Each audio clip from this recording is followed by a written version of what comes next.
Video segment just to show you how I finalized this postcard photo montage, and pretty much where we left off. Here again is my background.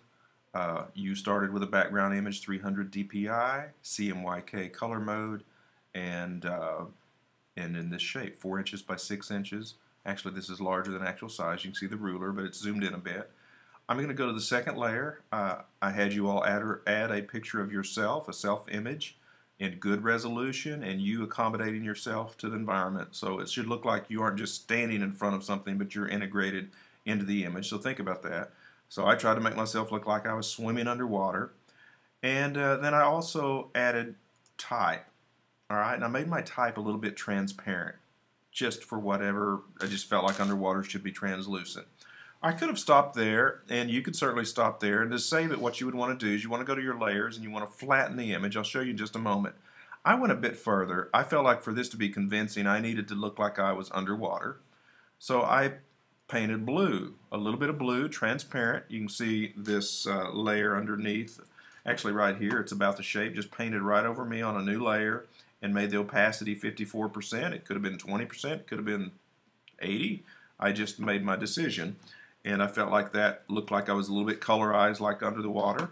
And then one other thing I did, I just went and found me another picture of some bubbles. I felt like I would be stirring the water up a little bit, so I found this image, and I made it a little bit transparent. It's basically just some bubbles, okay? So put them all together, and I've got this, okay? You can see a little bit more richness in layering because the water stirred up and there's bubbles, and I think it looks cohesive, and I feel integrated in the space, and it's pretty believable. All right. At this point, when you've got your design where you like it, this is where you'll need to flatten the image. And the way you do that, go to your layers palette. You notice I've got 5 layers. You may just have 3, which is quite all right. If you want to experiment with more, then by all means do so and enjoy yourself.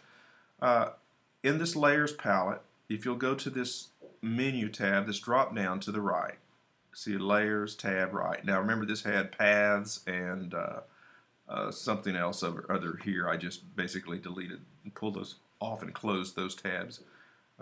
But in layers palette, say flatten image, and you'll notice it's all flat in one image. This is important, okay? And once you flatten the image, then you just simply do a save as, and you'll say file, save as. And remember, you're going to title this file your name. So I named mine Johnson _ postcard. And right now, see the PSD, Photoshop document tag. I don't want that to be sent to Photoshop. I want it to be JPEG. So I go to Format below here. I select JPEG. Not JPEG Stereo, not JPEG 2000, but just JPEG. And then I hit Save. Okay. Now I'm not going to save this because I want to keep those layers for later, but you would do that, and I've already done that, and I created basically this image right here, and you can see. All right.